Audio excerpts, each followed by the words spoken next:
Hello student, मैं doctor Meenu from department of botany LBSM college Jamshedpur. आज इस वीडियो लेक्चर में हम लोग क्रोमेटिन स्ट्रक्चर के विषय में बात करेंगे। तो चलिए देखते हैं कि क्रोमेटिन स्ट्रक्चर क्या है और ये क्यों इम्पोर्टेंट होता है। सबसे पहले कुछ इंट्रोडक्शन, इसके बारे में कुछ इंट्रोड्यूस करते हैं कि क्या है क्रोमेटिन और किस तरीके से इसमें डिफरेंट रिसर्च कंडक्ट हुए हैं इसे इन्वेंट करने के लिए, इसे स्टडी करने के लिए। और जो क्रोमेटिन है इसे सबसे पहले एक्सरे डिफ्रैक्शन पैटर्न्स, ये क्रोमेटिन जो है ये एक कंपोनेंट होता है जिससे मिलकर करके सारे क्रोमोसोम्स बने होते हैं, कंडेंस्ड फॉर्म जो होता है, और ये हमेशा वेरी करता रहता है। मतलब इसका जो कंडेंसेशन है वो हर स्टेज में ये वेरी करेगा। ये क्रोमोसोम का पार्ट है, यानी डिफरेंट मोड ऑफ रिप्रेजेंटेशन है। और जब ये थ्रेड के फॉर्म में होता है न्यूक्लियस के अंदर में, तो इसे हम लोग कहते हैं क्रोमेटिन। और यही जब कंडेंस हो जाता है सेल डिवीज़न के समय में, तो इसे क्रोमोसोम कहा जाता है। तो ये क्रोमेटिन जिसकी हम लोग बात कर रहे हैं, ये इंटरफेज स्टेज में या यूजुअली जब सेल डिवाइड नहीं होता है तो न्यूक्लियस में ये फाइन थ्रेड के फॉर्म में ये रहता है, तब उसे हम लोग इसे क्रोमेटिन कहते हैं, क्रोमोसोम्स को ही। ठीक है, तो देखते हैं कि पहले किस तरीके से इसका इन्वेंशन हुआ। ड्यूरिंग एक्सरे डिफ्रैक्शन पैटर्न, जब एक्सरे डिफ्रैक्शन पैटर्न को स्टडी कर रहे थे MF Wilkins and V Luzzati in the year 1960 में, जो विल्किंस और लुज़ाटी थे, ये दो साइंटिस्ट एक्सरे डिफ्रैक्शन पैटर्न इस टेक्निक से क्रोमेटिन स्ट्रक्चर को वो ऑब्जर्व कर रहे थे। और उन्होंने देखा कि ये जो क्रोमेटिन है इसमें बहुत सारे रिपीटिंग यूनिट्स हैं, मतलब कुछ ऐसे यूनिट्स हैं जो बार बार रिपीट होते हैं, तब ये क्रोमेटिन फाइबर्स जो है वो फॉर्म होता है। इन 1974 A.L. Ollins and D.E. Ollins reported the result of electron microscopy of the chromatin obtained from the interphase nuclei lysed in water. In this observation, chromatin fibers appears as array of spherical particles about 10 nanometer in diameter. These particles were called V bodies or NU bodies. इसे N bodies भी हम लोग कहते हैं, small n से भी कभी कभी डिनोट करते हैं V की जगह पे। तो ये क्या है, 1974 में A.L. Ollins और D.E. Ollins ये दोनों मिलकर के इलेक्ट्रॉन माइक्रोस्कोपी के थ्रू क्रोमेटिन स्ट्रक्चर का, और क्रोमेटिन किस समय स्टडी कर रहे थे, वो इंटरफेज स्टेज में। हम लोग जानते हैं कि ये प्रिपरेटरी स्टेज होता है फॉर डिवीजन ऑफ सेल्स। उस इंटरफेज स्टेज में ये उसके में जो क्रोमेटिन न्यूक्लियस में प्रेजेंट थे उसकी स्टडी कर रहे थे। और इसके लिए उन्होंने क्या किया था कि न्यूक्लियाई जो है, न्यूक्लियस है, उसे लाइज्ड किया था, यानी उसे उसका ब्रेक डाउन करके उसमें से क्रोमेटिन को उन्होंने रिमूव कर लिया था बाय लाइज्ड इन वाटर। इस ऑब्जर्वेशन में उन्होंने देखा कि ये जो क्रोमेटिन फाइबर था ये कुछ यूनिट्स से मिलकर बना था, और जो कि हर एक यूनिट जो है वो 10 नैनोमीटर डायामीटर के थे। और इन 10 नैनोमीटर डायामीटर के जो यूनिट्स यानी कुछ स्ट्रक्चर्स प्रेजेंट थे, उसे इन्होंने V बॉडीज़ यानी NU बॉडीज़, या इसे कभी कभी N बॉडीज़ भी कहा जाता है, इसका नाम दिया। लेटर इन 1974, अब तो ये पहले वाली बात रही 1974 की। उसके बाद 1975 में PM ऑडेट और उनके कुछ सहयोगी थे जिन्होंने ये जो NU बॉडीज़ थी इसे नाम दिया न्यूक्लियोसोम, यानी जो ये 10 नैनोमीटर डायामीटर का जो पार्टिकल्स थे उसे उन्होंने V बॉडीज़ की जगह पर न्यूक्लियोसोम नाम दिया। Before electron microscopy chromatin are subject to nucleus degradation. अब इलेक्ट्रॉन माइक्रोस्कोपी में स्टडी करने के लिए जो क्रोमेटिन होते हैं, क्रोमेटिन बहुत लंबे थ्रेड्स हैं, तो इन्हें डायरेक्ट ऐसे स्टडी नहीं किया जा सकता है, तो इसको पहले न्यूक्लियस से डाइजेशन किया जाता है। न्यूक्लियस क्योंकि हम लोगों को पता है जो क्रोमेटिन है वो कुछ प्रोटीन्स और न्यूक्लिक एसिड से बना होता है, और न्यूक्लियस एक ऐसा एंजाइम है जो न्यूक्लिक एसिड्स को डिग्रेड कर देता है बाय लाइसिस, यानी उसके फॉस्फोडाइएस्टर बॉन्ड्स को वो ब्रेक कर देता है। And the nucleosome structure was confirm. और न्यूक्लियस एक्टिविटी से जब ट्रीट किया गया तो कुछ जो न्यूक्लियोसोम है, जो कि एन्यू बॉडीज भी जिसे कहा गया है, यानी वो यूनिट जिसके रिपीटेटिव सब यूनिट से ये क्रोमेटिन बना था, उस यूनिट को ऑब्टेन कर लिया गया for study purpose. This technique was utilized in 1973 by Hewish and Burgoyne. और 1973 में इसे फर्स्ट टाइम यूटिलाइज किया गया था हॉविश और बर्ग्योने के द्वारा by fragmentation of chromatin of rat liver cells. और ये जो क्रोमेटिन का जो न्यूक्लियस एंजाइम के थ्रू डाइजेशन है, इस टेक्निक को इन्वेंट कर लिया गया था 1973 में ही। यानी जब सबसे पहले न्यूक्लियोसोम जो नाम पड़ा या फिर इसका जो इलेक्ट्रॉन माइक्रोस्कोपी से जो इन्वेंशंस हुआ 60 के बाद, तो फर्स्ट टाइम उससे पहले 1973 में ही न्यूक्लियस एंजाइम को इन्वेंट कर लिया गया था, जिससे कि बाद में जो क्रोमेटिन है उसे डाइजेस्ट करके उसकी स्टडी की गई। The chemical constituent of chromatin fibres are histones and non histones, proteins and nucleic acid, that is DNA. अब अगर केमिकल कंस्टिट्यूएंट की बात की जाए क्रोमेटिन फाइबर्स की, तो ये हिस्टोन और नॉन हिस्टोन दो अलग अलग प्रकार के प्रोटीन से बने होते हैं। उसके अलावा उसमें न्यूक्लिक एसिड होता है, और न्यूक्लिक एसिड में भी स्पेशलाइज इसमें डीएनए मिलता है। The mass of protein is always greater than the mass of DNA in the chromatin fibre up to 2-fold। और इसमें अगर हम लोग प्रोपोर्शन की बात करें डीएनए और प्रोटीन की, तो जो प्रोटीन का प्रोपोर्शन है वो डीएनए का दुगना होता है। A diploid plant cell may contain 10 to the power 10 base pairs or 10 meters of highly negatively charged DNA। अब अगर हम लोग इसमें डिप्लॉयड एक प्लांट सेल, जो कि डिप्लॉयड प्लांट सेल यानी जिसमें जो ये क्रोमोसोम्स हो वो पेयर में हो, उस पेयर्ड जो टाइप के जो प्लांट सेल्स हैं जिसके सेल्स में जो क्रोमेटिन है वो डुप्लेट फॉर्म में प्रेजेंट हो, उसमें अगर बात की जाए तो जो 10 to the power 10 base pairs है, यानी 10 metres highly negatively charge DNA होता है। This DNA molecule fits inside the nucleus. अब ये जो अप्रॉक्सीमेट 10 मीटर्स का जो डीएनए है, करीब करीब ये वैरी करता है स्पीशीज दर स्पीशीज, तो ये जो डीएनए है ये अपने आप को कंडेंस करके एक छोटे से जो न्यूक्लियस हम लोग देखते हैं माइक्रोस्कोपिक होता है, सेल्स भी माइक्रोस्कोपिक होते हैं, उसके अंदर न्यूक्लियस और भी छोटा होता है। उस न्यूक्लियस में ये लेस देन 10 माइक्रोमीटर वाइड जो न्यूक्लियस है उसमें अपने आप को ये फिट कर लेता है। कौन फिट करता है? डीएनए, जो कि इतना लंबा, अगर उसे हम लोग पूरा अनवाइंड कर दें तो वो करीब करीब 10 मीटर्स है। और वो इस तरीके से कंडेंस होता है कि विदाउट नॉटिंग और विदाउट ब्रेकिंग इटसेल्फ, मैंने डीएनए अपने आप को बिना तोड़े हुए, बिना कोई गांठ लगे हुए, ये इस तरीके से कंडेंस करता है अपने आप को कि ये 10 माइक्रोमीटर वाइड जो न्यूक्लियस है उसके अंदर में वो एडजस्ट हो जाता है। Living cell accomplish this task by formation of chromatin, a highly organised complex of DNA. और जो लिविंग सेल हैं वो सभी इस काम को परफॉर्म करते हैं। जितने भी यूकैरियोटिक सेल हैं, यूकैरियोटिक लिविंग सेल्स हैं जिसमें भी क्रोमोसोम्स प्रेजेंट है या जिसके अंदर में न्यूक्लियस प्रेजेंट है, ट्रू न्यूक्लियस, वो सभी इस फंक्शन को परफॉर्म करते हैं। The chromatin fibers is the condensed state of nucleic acid resulting from its binding to specific protein। और ये जो कंडेंसेशन होता है डीएनए का, ये तभी होता है जबकि कुछ स्पेसिफिक प्रोटीन्स प्रेजेंट रहें। और ये जो स्पेसिफिक प्रोटीन्स हैं ये दो प्रकार के होते हैं, हिस्टोन्स एंड नॉन हिस्टोन्स भी हो सकते हैं। अब अगर हिस्टोन्स की बात की जाए तो histones have positive charges to neutralise the negative charges of the nucleic acid.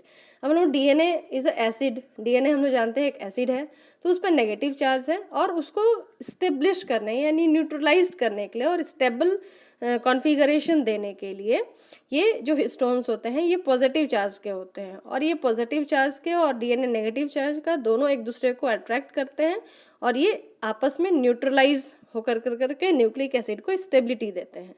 In addition to histone proteins, there is a small amount of non-histone और रेसिडुअल प्रोटीन्स।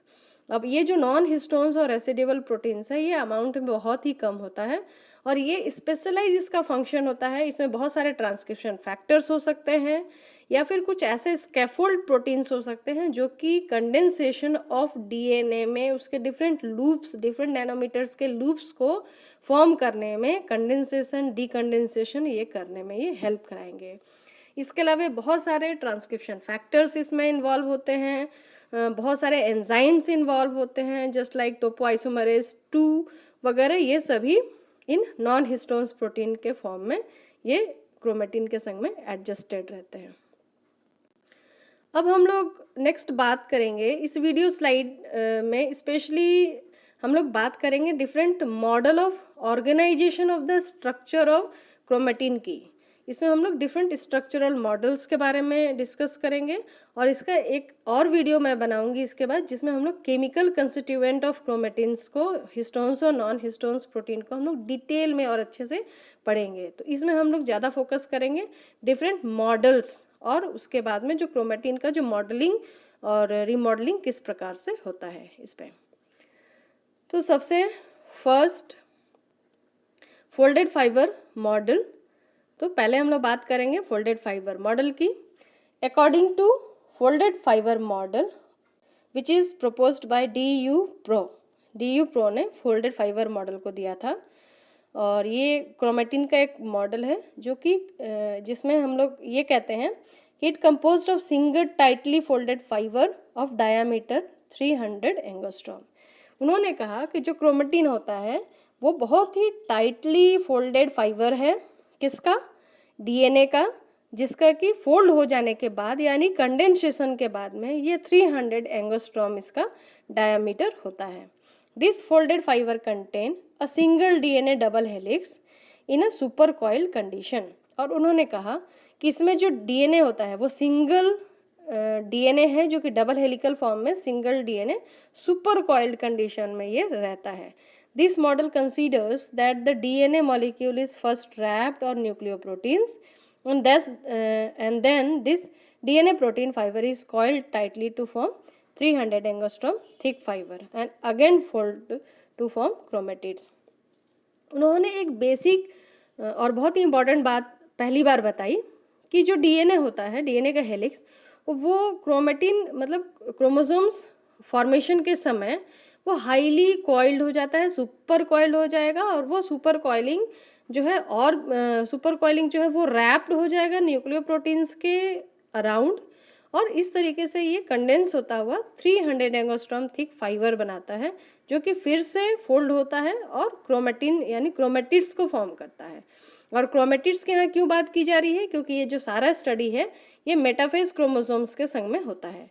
तो मेटाफेज क्रोमोसोम में हम लोग जानते हैं कि जो क्रोमोसोम होता है वो डिवाइड हो चुका होता है 2 डॉटर क्रोमेटिड्स में। तो ये जो एक यूनिट है that is a single chromatid और ये एक यूनिट है दैट इज ये दोनों डॉटर क्रोमेटिड्स में हैं जो बाद में जाकर करके एनाफेज स्टेज में सेपरेट हो जाएंगे डिफरेंट न्यूक्लियस में। In eukaryotic nucleus the packaging of chromatin is flexible. अब अगर हम लोग यूकैरियोटिक न्यूक्लियस क्यों कह रहे हैं, क्योंकि ये सारा क्रोमोसोम स्ट्रक्चर के बारे में हम लोग पढ़ रहे हैं। तो क्रोमोसोम हम लोग जानते हैं, क्रोमोसोम जो स्टेज होता है या फॉर्म होता है वो सिर्फ यूकैरियोटिक जो क्रोमेटिन है या फिर हम लोग यूकैरियोटिक सेल में ही से स्पॉट कर पाते हैं या देख पाते हैं। Eukaryotic nucleus is packaging of chromatin is flexible and changes during the cell cycle. और हम लोग पूरे सेल साइकिल में इसके जो क्रोमेटिन के डिफरेंट फॉर्म्स हम लोग देखते हैं जिसमें अलग अलग थिकनेस इसका होता है या डायामीटर भी हम लोग कह सकते हैं, जो 6 नैनोमीटर डीएनए से शुरू होकर करके 1400 नैनोमीटर अप टू जो क्रोमोसोम स्ट्रक्चर है तब तक उतने वेरिएंट तक ये प्रेजेंट होता है जो क्रोमेटिन का जो वेरिएबल स्ट्रक्चर्स है। At the time of division the DNA molecules becomes more tightly packed into chromosomes. और जो सेल डिवीजन के समय में ऐसे यूजुअली नॉर्मल कंडीशन में जब सेल डिवाइड नहीं कर रहे होते हैं तो जितने भी क्रोमोसोम्स हैं वो थ्रेड के फॉर्म में यानी अपने क्रोमेटिन स्टेज में होते हैं और जैसे ही सेल डिवीज़न शुरू होता है ड्यूरिंग माइटोसिस जब हम लोग देखते हैं तो इसमें ये कंडेंस होता जाता है और एंड में ये क्रोमोसोम्स के फॉर्म में अपने आप को कंडेंस कर लेता है, ट्रांसफॉर्म कर लेता है। और अगर हम लोग ओवरऑल कंप्रेशन ऑफ डीएनए की बात की जाए, जो कि जिसे हम लोग पैकेजिंग रेशियो कहते हैं, मतलब कि कितना कंडेंस होगा कोई भी डीएनए अपने जो या फिर क्रोमोसोम के फॉर्म में, that is called packaging ratio.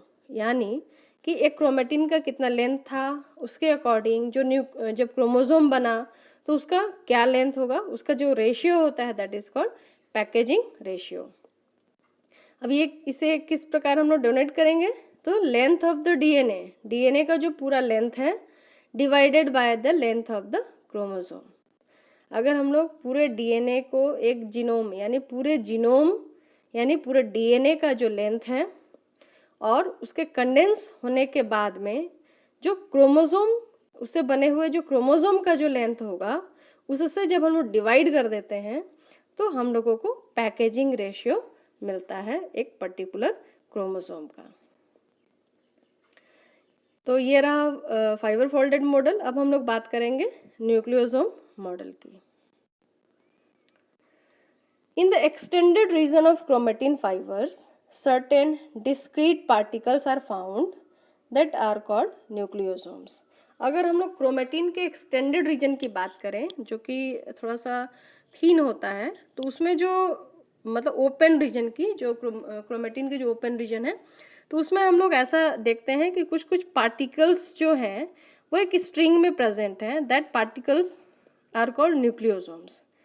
Roger Kornberg proposed this nucleosome model in 1974।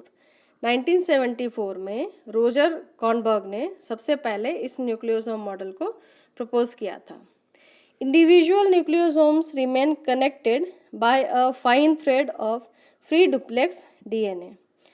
अब जो अगर एक इंडिविजुअल न्यूक्लियोसोम की बात की जाए, ये एक इंडिविजुअल न्यूक्लियोसोम की है, तो इसमें हम लोग देखते हैं कि ये सभी जो न्यूक्लियोसोम है ये एक फाइन थ्रेड यानी डीएनए के थ्रेड, ये डीएनए का थ्रेड है, इससे ये रैप्ड रहता है और जो कि डीएनए हम लोग जानते हैं वो डुप्लेक्स होता है। A continuous duplex thread of DNA runs through a series of such particles. और इस तरीके से जितने जो ये डीएनए होता है ये इसी तरीके के न्यूक्लियोसोम पार्टिकल्स के अराउंड सीरीज में रैप होता है और ये जो सीरीज में रैप है तब जाकर के क्रोमेटिन का स्ट्रक्चर बनता है।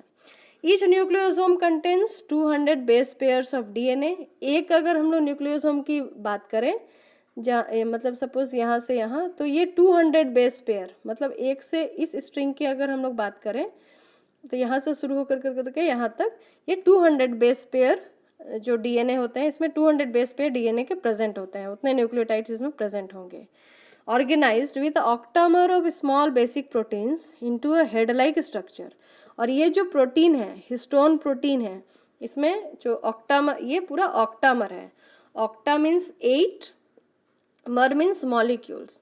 इसमें जो हिस्टोन मॉलिक्यूल हैं, इसमें डिफरेंट टाइप्स के हिस्टोन मॉलिक्यूल्स होते हैं, वो उन सभी हिस्टोन मॉलिक्यूल्स के 8 मॉलिक्यूल्स जो होते हैं वो सभी मिलकर के ऑक्टामर बनाते हैं और इस ऑक्टामर के अराउंड सरफेस पे रैप होता है डीएनए। और पूरे अगर एक न्यूक्लियोसोम में रैप्ड डीएनए की बात की जाए तो ये 200 बेस पेयर्स डीएनए के इसमें यूटिलाइज होते हैं two wrapped into a nucleosome. This structure is also known as beads string structure. यहाँ हम लोग इलेक्ट्रॉन माइक्रोस्कोप का जो एक पिक्चर है उसमें हम लोग देख सकते हैं कि किस तरीके से ये न्यूक्लियोसोम जो है वो स्ट्रिंग में बीड्स के जैसा ये दिख रहा है, जैसे मोतियों की माला है जिसमें बीड्स कुछ दूर दूर है, इस टाइप के स्ट्रक्चर में हम लोग इसे देख सकते हैं। इस स्ट्रक्चर को ही हम लोग कहते हैं बीडो स्ट्रिंग मॉडल, जो कि इसे अगर हम लोग एनलार्ज करेंगे, ओपन करेंगे, तो ये हम लोगों को न्यूक्लियोसोम मॉडल के जैसा दिखेगा। The nucleosome are also termed as nu body और एन बॉडीज। और न्यूक्लियोसोम को ही एन बॉडीज या भी बॉडीज या न्यू बॉडीज भी कहा गया है।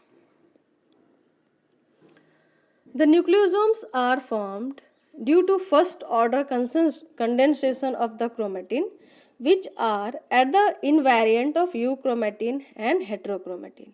अब ये जो न्यूक्लियोसोम्स हैं ये फर्स्ट ऑर्डर कंडेंसेशन, मतलब डीएनए और प्रोटीन के जो पहला फर्स्ट लेवल है कंडेंसेशन का, मतलब क्रोमेटिन फाइबर जब पहली बार अपने आप को कंडेंस करेगा, डीएनए अपने आप को कंडेंस करेगा around the protein, that is called first order condensation. उसके बाद ये फर्दर और भी कॉइल्ड होता जाएगा और भी कंडेंस होता जाएगा। तो ये पहली बार कंडेंसेशन हो रहा है प्रोटीन के संग में डीएनए का, इसलिए इसे कहते हैं हम लोग first order condensation of chromatin. और ये एक बहुत ही इनवेरिएंट स्ट्रक्चर है जो कि यूक्रोमेटिन और हेटेरोक्रोमेटिन के फॉर्मेशन में और इंटरफेस न्यूक्लियस में हम लोग देखते हैं यूक्रोमेटिन और हेटेरोक्रोमेटिन का स्ट्रक्चर, जो कि इसका ये कंपोनेंट है। अगर न्यूक्लियोसोम्स अगर टाइटली कंडेंस्ड है, एक दूसरे के काफ़ी करीब हैं, अगेन जो कंपैक्टनेस के बाद में तो हेटेरोक्रोमेटिन का फॉर्मेशन होगा, और लेस कंपैक्ट होगा तो यूक्रोमेटिन का फॉर्मेशन होगा। ये हम लोग बाद में जब हम लोग क्रोमोसोम और डिटेल में पढ़ेंगे, वाइंडिंग और फोल्डिंग मॉडिफिकेशंस, तब हम लोग देखेंगे। द माइटोटिक क्रोमोसोम के इंटरफेस न्यूक्लियस में हम लोग हेटेरोक्रोमेटिन और यूक्रोमेटिन को की स्टडी को देख सकते हैं, उसके टाइप्स को। The nucleosome sediments at the rate of 11s and the protein DNA ratio is about 1.25। अब जो न्यूक्लियोसोम को अगर हम लोग सेंट्रीफ्यूगेशन करते हैं, उसका ग्रेडियंट कंसंट्रेशन ग्रेडियंट जो होता है उसका वो 11s होगा। यानी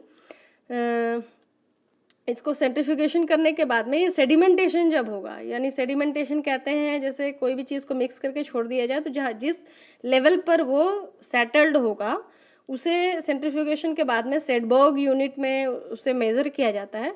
तो सेडबर्ग के 11th जो यूनिट है वहाँ पर जा करके ये जो न्यूक्लियोसोम है ये सेडिमेंटेशन उसका होता है, और इसीलिए हम लोग कहते हैं कि इसका न्यूक्लियोसोम सेडिमेंटेशन रेट जो है 11s होगा। S स्टैंड्स फॉर सेडबर्ग यूनिट या सेडिमेंटेशन कोएफिशिएंट, और जिसका जो रेशियो होगा प्रोटीन एंड डीएनए का that is 1.25। Each nucleosome is a hard disk shaped particle measuring about 110 angstrom in diameter and 57 angstrom in height. अब अगर एक न्यूक्लियोसोम की हम लोग बात करें तो हाइट में ये 57 एंगस्ट्रॉम होगा, और इसका इसकी अगर डायामीटर की बात की जाए तो ये 110 एंगस्ट्रॉम इसका डायामीटर होता है। और जिसमें एक कोर पार्टिकल होता है, जो कि यहाँ कोर पार्टिकल के सारे प्रोटीन्स को यहाँ दिखाया गया है, और इस फॉर्म में ये कोर पार्टिकल है, और इसके अराउंड जो डीएनए है वो रैप्ड है। यहाँ हम लोग देख रहे हैं डबल स्ट्रैंडेड डीएनए जो है वो इस कोर पार्टिकल के अराउंड रैप है। यहाँ भी हम लोग इस मॉडल को सिंप्लीफाई करके यहाँ दिखाया गया है। यहाँ डीएनए जो है इस कोर पार्टिकल में रैप है। अब ये कोर पार्टिकल की अगर हम लोग बात करें, इसके केमिकल कंस्टिट्यूएंट की कुछ हम लोग अगर डिस्कस करते हैं, तो ये कोर पार्टिकल जो होता है वो ऑक्टामर का बना होता है, और ऑक्टामर जो है वो पूरे ऑक्टामर यानी 8 मॉलिक्यूल्स जो हैं वो 4 डिफरेंट टाइप्स ऑफ प्रोटीन से बने हुए होते हैं, और ये सभी हिस्टोन प्रोटीन्स हैं जिसे हम कोर हिस्टोन्स कहते हैं। और ये कौन कौन से हैं? ये हैं H2A, H2B, H3 and H4। ये 4 टाइप के प्रोटीन हैं। हम लोग यहाँ इसमें डायग्राम में देख सकते हैं H2A प्रोटीन, ये 2 मॉलिक्यूल है, एक यहाँ देख सकते हैं, एक यहाँ। दूसरा H2B एक यहाँ दिख रहा है, एक यहाँ ग्रीन कलर से इसे शेड किया गया है H2B प्रोटीन्स को। तो 2 मॉलिक्यूल हो गया H2A का, 2 मॉलिक्यूल हो गया H2B का। उसके बाद H3 का एक यहाँ है, एक पीछे इनविजिबल हो चुका है, और जो 4th है दैट इज H4, और H4 का एक यहाँ हम लोग मॉलिक्यूल देख सकते हैं, एक यहाँ देख सकते हैं। तो इस तरीके से 4 टाइप ऑफ हिस्टोन प्रोटीन्स, और हर एक टाइप का 2-2 मॉलिक्यूल प्रेजेंट है, तो सारे हो गए 8। यानी ये ऑक्टामर जो है इन 8 स्पेशलाइज्ड प्रोटीन से बना है, that is called core histone proteins. The surface of the core particle is surrounded by a flat superhelical strand of DNA that makes 1.75 turns, and the total about 476 angstrom in linear length of 146 base pair। अब जो DNA है, जो DNA core particle के around ये wrapped है। यहाँ हम लोग देख रहे हैं सिंपल स्ट्रक्चर में, यहाँ पर ये रैप्ड है और इसके रैपिंग के पैटर्न को हम लोग यहाँ पर और अच्छी तरीके से देख सकते हैं किस तरीके से ये डीएनए रैप्ड है। और ये जो रैपिंग है ये कितने फोल्ड का रैपिंग है, तो 1.75 टर्न्स का, यानी करीब करीब जो 2 टर्न्स है उससे 0.25 कम, यानी इसको हम लोग कॉमन बोलचाल की भाषा में कह सकते हैं कि 1.25 टर्न्स है ये। एंड द टोटल अबाउट, और ये 176 एंगोस्ट्रॉम इसका पूरा वेट है, जो कि लीनियर डीएनए का बना है, डबल स्ट्रैंडेड का। और अगर बेस पेयर्स की बात की जाए तो 146 बेस पेयर्स इसमें इन्वॉल्व हैं, यानी जो कोर पार्टिकल्स हैं उसके अराउंड, ऑक्टामर के अराउंड जो रैप्ड हैं, यानी जो 1.75 टर्न्स में जो डीएनए है वो ओनली 146 बेस पेयर्स ही है। तो हमने पहले पढ़ा कि जो डीएनए न्यूक्लियोसोम मॉडल में 200 बेस पेयर्स होते हैं, तो बाकी rest of the base pairs 146 के बाद में जो है वो लिंकर डीएनए का फॉर्मेशन करते हैं। लिंकर डीएनए यानी वैसा डीएनए जो एक न्यूक्लियोसोम को दूसरे न्यूक्लियोसोम के संग में अटैच करता है। अब चलिए बात करते हैं लिंकर डीएनए की। Linker DNA, the core particles are connected by a linker DNA. यहाँ हम लोग देख सकते हैं यहाँ पर लिंकर डीएनए किस तरीके से अटैचमेंट है। यहाँ लिंकर डीएनए को दिखाया गया है कि ये दो जो न्यूक्लियोसोम्स है वो आपस में जिस डीएनए के स्ट्रैंड से जुड़े हैं that is called linker DNA. And segments of variable length, ये अलग अलग स्पीशीज में ये वेरी करता है, इसका जो लेंथ होता है। और इसका रेंज है, जो वेरिएशन का जो रेंज है दैट इज 50 to 340 एंगस्ट्रॉम के बीच में ये वेरी करेगा। And association with the histone H1, और ये जो लिंकर डीएनए है ये एसोसिएट होता है H1 प्रोटीन के संग। यहाँ पर हम लोग H1 हिस्टोन देखते हैं, जो कोर हिस्टोन है उस H1 हिस्टोन जो होता है वो कोर हिस्टोन का पार्ट नहीं होता है, वो लिंकर डीएनए को का जो 2 छोर है उसे वाइंड करके रखने का काम करता है ताकि वो रैप्ड रहे अराउंड द कोर पार्टिकल जो डीएनए है वो।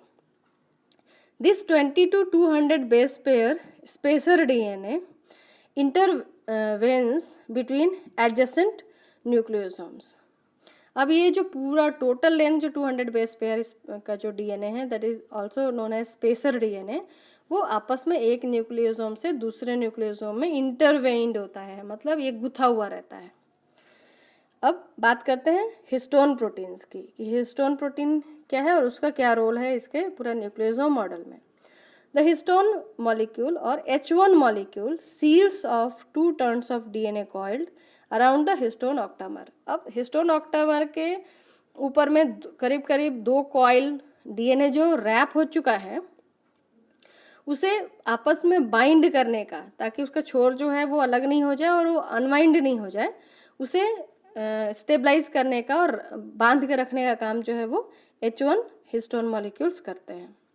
और ये कैसे होता है और ये फॉस्फोराइलेटेड हो जाते हैं। फॉस्फोराइलेटेड कब होंगे? जब माइटोटिक सेल डिवीजन के समय में और भी ज़्यादा क्वाइल्ड होना पड़ेगा, तो जब ये फॉस्फोराइलेटेड होंगे तो न्यूक्लियोसोम को और क्वाइल्ड कर देंगे और भी कंडेंस कर देंगे to form a chromosome. Chromosome के क्रोमेटिन बनाने, क्रोमोसोम के जो क्रोमेटिड्स को फॉर्म करने के लिए ये हिस्टोन मॉलिक्यूल्स फॉस्फोराइलेटेड होंगे, और जब फॉस्फोराइलेटेड होंगे तो वो पूरा एक सोलेनॉइड स्ट्रक्चर को वो फॉर्म करते हैं। The nucleosomes consist of approximately equal masses of DNA and histones if H1 is included. अगर हम लोग अगर टोटल मासेस की बात की जाए कि न्यूक्लियोसोम में प्रोटीन कितना होता है और डीएनए कितना होता है, तो अगर हिस्टोन H1 को हम लोग इंक्लूड कर लें विथ कोर हिस्टोन्स, मतलब टोटल हिस्टोन्स इंक्लूडिंग H1, और अगर डीएनए के मास को हम लोग अगर रेशियो में देखें तो दोनों इक्वल होते हैं, अप्रॉक्सीमेट इक्वल वेट होता है दोनों का। अब नेक्स्ट हम लोग बात करते हैं सोलेनॉइड मॉडल। जैसा कि हमने पढ़ा कि H1 हिस्टोन जब फॉस्फोराइलेटेड हो जाएगा तो वो और भी हाईली कंडेंस्ड स्ट्रक्चर इस न्यूक्लियोसोम का फॉर्म करेगा और that is called solenoid structure. अभी तक हमने 11 नैनोमीटर डायामीटर देखा, यानी न्यूक्लियोसोम जो मॉडल है वो 11 नैनोमीटर डायामीटर का होता है। डीएनए जो है हम लोग जानते हैं कि डीएनए 6 नैनोमीटर उसका अपना डायामीटर होता है डीएनए का। तो 6 नैनोमीटर का डीएनए जब कोर हिस्टोन्स पे लिपटता है तो सारा मिलकर करके 11 नैनोमीटर डायामीटर बनाता है और वो न्यूक्लियोसोम होता है। और न्यूक्लियोसोम में जब H1 का फॉस्फोराइलेशन होता है तो फिर से ये रिकंडेंस हो जाता है और ये 13 नैनोमीटर डायामीटर का जो कॉइल है उसे प्रोड्यूस करता है। That is called solenoid which has 6 nucleosome पर टर्न। और ये जो सोलेनॉइड का स्ट्रक्चर है इसमें हम लोग देख रहे हैं ये 1 2 3 4 5 6, ये 6 न्यूक्लियोसोम है पूरा। और ये एक कॉइल है जिसमें बीच में हम लोग देख सकते हैं ये किससे चैनलाइज्ड है, दैट इज हिस्टोन से, क्योंकि इसका फॉस्फोराइलेशन हो चुका है। तो बीच में सारा सेंट्रल रीजन में हिस्टोन्स प्रेजेंट होगा, H1 हिस्टोन प्रेजेंट होगा और बाकी जो सोलेनॉइड है वो 6 सोलेनॉइड जो है ये एक कॉइल में प्रेजेंट होता है, यानी एक सोलेनॉइड में ये प्रेजेंट होता है। And the packaging ratio is 40। This is called the solenoid structure. और ये जो पर्टिकुलर स्ट्रक्चर है ये सोलेनॉइड का है। यहाँ पर सोलेनॉइड स्ट्रक्चर का फॉर्म किस तरीके से वो रैप्ड होने के बाद में यहाँ हम लोग देख रहे हैं कि ये एक एक न्यूक्लियोसोम है।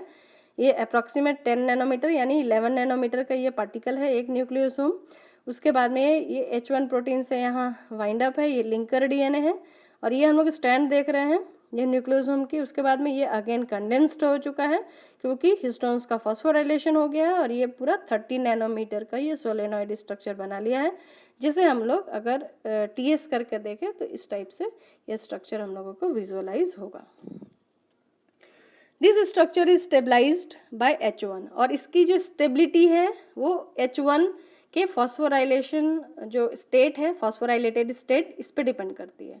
अगर फॉस्फोराइलेटेड रहेगा अगर H1 तब तक ये सोलेनॉइड मॉडल स्टेबल रहेगा और जैसे ही डीफॉस्फोराइलेटेड हो जाएगा ये स्टेबिलिटी इसकी खत्म हो जाएगी और ये वापस फिर से 11 नैनोमीटर न्यूक्लियोसोम के फॉर्म में ये डीकंडेंस हो जाएगा। अब this structure is stabilised by H1 which links coils consisting of 6 nucleosomes. The 30 nanometer fiber is basic constituent of the both euchromatin and heterochromatin. अब देखिए जब हम लोग इस सोलेनॉइड मॉडल में हम लोग यूक्रोमेटिन और हेट्रोक्रोमेटिन के स्ट्रक्चर को भी बहुत अच्छे तरीके से समझ सकते हैं। इस जगह पर हम लोग देख रहे हैं कि सोलेनॉइड मॉडल में जो कंडेंसेशन है यानी जो न्यूक्लियोसोम्स है बहुत ज़्यादा कंडेंस है और ये वाला जो रीज़न है यहाँ पर लेस कंडेंस है।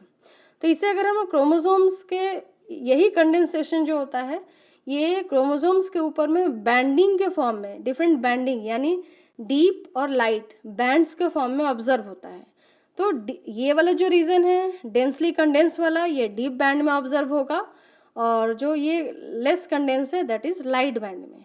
तो जो लेस कंडेंस है वो जो पार्ट है क्रोमोसोम का वो यूक्रोमेटिन बनाएगा और जो हाईली कंडेंस है वो हेट्रोक्रोमेटिन बनाएगा। ये इसका कॉन्सेप्ट है यूक्रोमेटिन और हेट्रोक्रोमेटिन का। It provides 100 folds compaction of DNA और ये जो सोलेनॉइड मॉडल है इसकी वजह से जो डीएनए है वो अपने टोटल लेंथ के उसमें 100 फोल्ड्स उसमें हो जाते हैं, पूरे जो टोटल लेंथ के हैं। Non histone proteins are responsible for further organisation of fibre into chromatin and chromosome ultrastructure. अब जो नॉन हिस्टोन प्रोटीन्स अब यहाँ से रोल प्ले करते हैं सोलेनॉइड स्ट्रक्चर के बाद में, इसकी स्टेबिलिटी को H1 प्रोटीन्स के संग में मेंटेन रखते हैं, इसे न्यूट्रलाइज रखते हैं। इसके अलावा इसके और भी जो फोल्डिंग इसके स्कैफोल्ड्स जो बढ़ेंगे और भी, क्योंकि अभी तक सोलेनॉइड मॉडल में ये तो बेसिक स्ट्रक्चर हमने देखा कि हेट्रोक्रोमेटिन और यूक्रोमेटिन ने तो बेसिक है एक सोलेनॉइड स्ट्रक्चर। अभी सोलेनॉइड स्ट्रक्चर अगेंस्ट फिर कंडेंस होगा और रिकंडेंस होगा, उसके बाद में कहीं अंत में जाकर करके क्रोमेटिड्स का जो स्ट्रक्चर है वो फॉर्म होता है। तो चलिए हम लोग देखते हैं कि सोलेनॉइड मॉडल शुरू से लेकर के डीएनए रैपिंग से लेके ये तो हम लोग fibre folded model, nucleosome model, solenoid model, ये सभी एक पाथ थे जो कि डीएनए से लेकर करके रैपिंग दिख रहा था कि किस तरीके से क्रोमोसोम्स बनता है। लेकिन अभी हम लोग सोलेनॉइड मॉडल तक हाफ वे में ही हैं, मतलब अभी आधा ही कंडेंसेशन क्रोमोसोम्स का यानी क्रोमेटिन्स का हुआ है। अब इसमें अभी और भी फोल्डिंग होने बाकी हैं, जो कि हम लोग अलग अलग मॉडल से नहीं, हम लोग उसको ओवरऑल स्ट्रक्चर के रूप में रिवीजन के फॉर्म में हम लोग देखेंगे। और ये मॉडल मैंने अलग अलग इसलिए भी बताया है क्योंकि एग्जाम्स में ये इंडिविजुअल मॉडल पे क्वेश्चंस आते हैं, यानी न्यूक्लियोसोम मॉडल बहुत इंपॉर्टेंट है, उस पर भी क्वेश्चंस आएंगे, या सोलेनॉइड मॉडल पे क्वेश्चंस आ सकते हैं, या फाइबर फोल्डेड मॉडल पर भी अलग से क्वेश्चंस आ सकते हैं। इसलिए मैंने इस पर स्पेशली अलग से स्ट्रेस दे करके तीनों के नोट्स को अलग अलग किया है। अब हम लोग आते हैं पूरे पैकेजिंग ऑफ क्रोमोसोम्स पे कि डीएनए से लेकर के एंड में क्रोमोसोम बनने तक में क्या क्या स्ट्रक्चरल फोल्डिंग यानी स्ट्रक्चरल वेरिएशन आता है एक क्रोमेटिन में। तो चलिए स्टार्ट करते हैं। The metaphase chromosomes are packaged through different levels of organisation. Different levels मतलब किस स्टेज में किस टाइप का फोल्डिंग होता है, जिसमें कुछ हम लोग पढ़े हुए टर्म्स भी आएंगे, कुछ और न्यूअर टर्म्स भी आएंगे। तो द 2 नैनोमीटर डीएनए रैप्स। अब डीएनए का जो हम लोग डायामीटर है, बीडीएनए का हमने पढ़ा है कि उसका डायामीटर जो होता है 2 नैनोमीटर होता है। तो 2 नैनोमीटर डीएनए रैप होगा ओवर द ऑक्टामेरिक हिस्टोन बीड्स, जो कि हम लोग बीडो स्ट्रिंग मॉडल में यानी न्यूक्लियोसोम मॉडल में देख चुके हैं, टू फॉर्म 11 नैनोमीटर न्यूक्लियोसोम, हम लोग पढ़ चुके हैं इसे। And arrow packaging of 6 ratio, उसका जो पैकेजिंग रेशियो है वो 6 होगा। अब उसके बाद अगेन ये तो न्यूक्लियोसोम हो गया, न्यूक्लियोसोम के बाद में अगेन जब फोल्डिंग होगा the 11 nanometre diameter of fibre nucleosome is further organised into fibre of 30 nanometre. अब 30 नैनोमीटर हम लोग जानते हैं वो क्या होता है, that is solenoid model which has 6 nucleosome पर टन, जिसे भी हम लोग पढ़ चुके हैं, एंड पैकेजिंग रेशियो ऑफ 40। यहाँ तक हम लोग पहले डिस्कस कर चुके हैं। अब चलिए इसे बात करते हैं इसके आगे क्या होता है। The 30 नैनोमीटर फाइबर यानी solenoid model is then again organized into large looped domains। अब वो फिर उसमें लूपिंग और भी ज़्यादा होगा, each containing 50 into 10 to the power 6 base pairs DNA। Each loop is an independent supercoiled domain। अब ये फिर से और भी सुपरकॉइल, जो सोलेनॉइड है उसके और भी लूप्स बनेंगे, और ये जो लार्ज लूप्स होते हैं ये सुपर कॉइल्ड फॉर्म में, ये और भी हाईली सुपर कॉइल्ड फॉर्म में प्रेजेंट होंगे। And varies widely in the size from 5 to 200 kilo base pairs. और इसका जो साइज हो जाएगा वो हो जाएगा 5 to 200 kilo base pairs. The basis of the loops are attached to a central metaphase scaffold. और बीच में सेंट्रल जो मेटाफेज स्कैफोल्ड है, यानी कुछ उसमें कुछ ऐसे न्यूक्लियर मैट्रिक्स के स्पेसिफिक प्रोटीन्स होंगे जो कि बाइंड करवाएंगे और इसके कंडेंसेशन में हेल्प करेंगे। जैसे कंडेंसिन्स वगैरह कुछ प्रोटीन्स होते हैं, और भी उसमें प्रोटीन्स इन्वॉल्व होते हैं जिसके बारे में हम लोग को बहुत डिटेल नहीं पढ़ना है। तो उन प्रोटीन की वजह से इसमें स्कैफोल्ड्स यानी मल्टीपल फोल्ड्स का फॉर्मेशन होता है। और ये जो फोल्ड्स का फॉर्मेशन होता है ये ऐसा नहीं है कि डीएनए के किसी भी सेगमेंट्स पे ये हो जाएगा, ऐसा नहीं है। इसमें जो डीएनए का जो स्पेसिफिक सेगमेंट है उसी जगह पर जा करके वो स्पेशलाइज प्रोटीन जो है वो वहाँ पर बाइंड होगा, और उस रीजन को हम लोग कहते हैं स्पेसिफिक जो डीएनए साइट्स होते हैं जिसमें कि न्यूक्लियर मैट्रिक्स के प्रोटीन्स जो बाइंड करेंगे which are non histone proteins, उस स्पेसिफिक डीएनए साइट्स को हम लोग कहेंगे मैट्रिक अटैचमेंट रीजन और मास। उस स्पेसिफिक डीएनए सेगमेंट को हम लोग मैट्रिक्स अटैचमेंट रीजन्स कहते हैं, जिसे हम लोग शॉर्ट में एब्रिविएटेड फॉर्म में मास कहते हैं। और ये मास जो होता है उसमें adenine thymine rich DNA sequences का जो मोटिफ है, यानी उस पूरे रीजन में मोटिव मीन स्ट्रक्चर में वो जो रीजन होगा वो एडेनिन थाइमिन पेयर्ड से रिच होगा, कॉम्प्लीमेंट्री बेस पेयरिंग से। और इसका अगर हम लोग कितना ये लेंथ है इसकी बात करेंगे तो ये 200 to 1000 बेस पेयर लॉन्ग ये हो सकते हैं जो मार्स रीजन है वो। The loop represent the 7 second levels of organisation. पहला लेवल क्या था, न्यूक्लियोसोम, उसके बाद में बहुत सारे इंटरमीडिएट्स आए, और जो सेकेंड लेवल है चूँकि वो पूरा जो न्यूक्लियोसोम रैप्ड होने के बाद में सोलेनॉइड बना, और सोलेनॉइड के बाद में पूरे लूप का जो सुपर कॉइल्ड फॉर्मेशन होता है वो सेकेंड लेवल है। क्योंकि ये सेकेंड लेवल इसलिए क्योंकि इसी के कंडेंसेशन से डायरेक्टली अब क्रोमेटिड्स का फॉर्मेशन होगा। 6 loops attach to a scaffold to form rosette. अब ये जो स्कैफोल्ड्स बना। स्कैफोल्ड्स मतलब पहले से एक न्यूक्लियोसोम 6 न्यूक्लियोसोम मिलकर के सोलेनॉइड बनाया। इस तरीके से सोलेनॉइड में बहुत सारे फिर फोल्डिंग होंगे और ये फोल्डिंग होकर करके, फोल्डिंग भी जैसे तैसे नहीं, ये पूरे इस टाइप्स के चैनलाइज रोजेट फॉर्म में ये फोल्डिंग होगी। इस टाइप से रोजेट फॉर्म में ये फोल्डिंग होगी और ये फोल्डिंग एक पर एक फिर सेटल्ड होती जाएगी। एक फोल्डिंग के ऊपर दूसरी फोल्डिंग, दूसरी के ऊपर तीसरी फोल्डिंग, इस तरीके से ये। और एक जो फोल्डिंग इसकी हुई उसे हम लोग कहेंगे रोजेट। और ये जो रोजेट होता है, ये रोजेट का जो डायामीटर है that is 300 nanometre in diameter. ये जो डायामीटर है ये यहाँ से लेकर कर करके यहाँ तक, यानी पूरा ये जो डायामीटर है दैट इज 300 नैनोमीटर का होगा। अब 30 सच रोजेट्स कंस्टिट्यूट अ कॉइल। अब इस प्रकार के ये जो हम लोग कंडेंसेशन देख रहे हैं, ये इस प्रकार से 30 रोजेट्स एक बार में, इस तरीके से 30 रोजेट्स जो हैं वो एक पर एक एडजस्ट होंगे और ये कॉइलिंग कर लेंगे। कॉइलिंग यानी अगेन ये फिर से फोल्ड हो जाएगा और ये कॉइल का फॉर्मेशन करा देगा। और ये जो 30 एंगस्ट्रॉम का जो डायामीटर है, ये फिर से ये 30 फॉर्म होकर करके हाईली कंडेंस्ड मैटर में अब जो डायामीटर बनेगा दैट इज कॉल्ड 700 नैनोमीटर का डायामीटर, यानी और थिक हो जाएगा ये। और दैट 700 नैनोमीटर डायामीटर जो कॉइल्ड होता है that is called eukaryotic chromatids. उसी को हम लोग क्रोमेटिड कहेंगे। और क्रोमेटिड क्या है? ये क्रोमोसोम मेटाफेज जो क्रोमोसोम्स होता है उसका एक डॉटर क्रोमेटिड है, यानी यही सेपरेट होकर के बाद में क्रोमोसोम्स का फॉर्मेशन कराएगा। 2 chromatids constitute the metaphase chromosome. और मेटाफेज क्रोमोसोम्स जो होगा उसमें 2 क्रोमेटिड इंक्लूडेड होगा जो कि सेंट्रोमियर रीजन पे जुड़ा हुआ रहेगा। और इसका जो पूरा टोटल ओवरऑल डायामीटर है दैट इज 1400 नैनोमीटर। अब चलिए यहाँ हम लोग डायग्राम के हेल्प से अभी तक जो भी डिफरेंट लेवल ऑफ ऑर्गेनाइजेशन है उसे समझते हैं। पहला देखिए, ये सिंपल एक डीएनए का स्ट्रक्चर है कि डीएनए का जो डायामीटर है दैट इज 2 नैनोमीटर। अब ये रैप्ड हो गया, ये जो 2 नैनोमीटर का जो डायामीटर है डीएनए का, ये अपने डायामीटर के संग में न्यूक्लियोसोम के कोर पार्टिकल्स के संग में के ऊपर ये रैप्ड हो गया with the folding of 1.75 turns.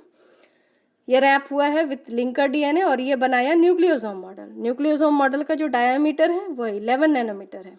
अब ये जो न्यूक्लियोसोम मॉडल है ये पूरा 30 नैनोमीटर फाइबर का यानी सोलेनॉइड मॉडल ये बना देता है। ये है सोलेनॉइड मॉडल। सोलेनॉइड मॉडल बनने के बाद में यहाँ से यहाँ तक ये सोलेनॉइड है, यहाँ पर चैनलाइज। और एक सोलेनॉइड में 1 2 3 4 5 6 यानी यहाँ से शुरू हुआ, यहाँ तक ख़त्म हुआ। ये एक टर्न में 6 ठो न्यूक्लियोसोम जुड़ा होता है। तो ये 6 हो गया, उसके बाद ये 6 हो गया, फिर ये 6 हो गया। इस तरीके से ये ऐसे फिर ऐसे ये एक पर एक ये रैपिंग होता जाएगा और ये सोलेनॉइड स्ट्रक्चर बनाएगा। अब अगेन हम लोग ये एक सोलेनॉइड स्ट्रक्चर को इसको अगर हम लोग देखें तो ये बस इतने ही पार्ट का एक रिप्रेजेंटेशन है। और ये जो एक्सटेंडेड फॉर्म ऑफ क्रोमोसोम है जिसे हम लोग कॉइल्स कहते हैं या लूप्स बोलेंगे, लूप्स और कॉइल्स है जो कि। और सोलेनॉइड का कितना डायमीटर था? 30 नैनोमीटर था। और लूप्स जो फॉर्मेशन हो जाएगा मल्टीपल लूप्स तो 300 नैनोमीटर उसका डायमीटर हो जाएगा। उस 300 नैनोमीटर का जो लूप्स है ये हम लोग देख रहे हैं, अगेन लूपिंग हो रही है सुपर कॉइल। और ये जो लूपिंग है ये प्रोड्यूस करेगा ये एक रोजेट स्ट्रक्चर को। ये रोजेट स्ट्रक्चर है, यहाँ हम लोग देख रहे हैं डिफरेंट नॉन हिस्टोन्स प्रोटीन कंडेंसिन्स हम लोग यहाँ देख सकते हैं। ये किस तरीके से इसे रोजेट फॉर्म में इसको मैनेज करने में हेल्प कर रहा है। ये है हमारा कंडेंसिन्स प्रोटीन जो कि नॉन हिस्टोन प्रोटीन है। और इस तरीके से 30 रोजेट्स एक पर एक जब अरेंज होते हैं तो ये 700 नैनोमीटर के जो क्रोमेटिड्स हैं यानी ये हाफ ऑफ द क्रोमोसोम इसे फॉर्म करते हैं। ये एक क्रोमेटिड है। और इस पूरे क्रोमोसोम में यहाँ हम लोग मेटाफेज क्रोमोसोम है चूँकि ये माइटोटिक क्रोमोसोम है। ये पूरा जो डायामीटर है यहाँ से यहाँ तक चौड़ाई इसका ये है 1400 नैनोमीटर। अब अगर हम लोग बात करें तो जो ये क्रोमोसोम है माइटोटिक क्रोमोसोम है इसमें अगर हम लोग थोड़ा सा इसको एनलार्ज करते हैं तो ये हम लोगों को इस तरीके से रोजेट फॉर्म मिलता है। अब रोजेट फॉर्म का अगर एक फोल्ड हम लोग को उसको अगर जूम करते हैं तो ये हम लोगों को लूप्स एंड कॉइल्ड स्टेज मिलता है। अब इस कॉइल के एक छोटे से पोर्शन को हम लोग अगर जूम करते हैं या एनलार्ज करते हैं तो हमें 30 नैनोमीटर फाइबर मिलता है। और इसके अगर एक सिर्फ फाइबर, एक जो सर्कल है, कॉइल है, उसे अगर हम लोग एनलार्ज करेंगे तो हम लोगों को पूरा एक न्यूक्लियोसोम का थ्रेड मिलेगा।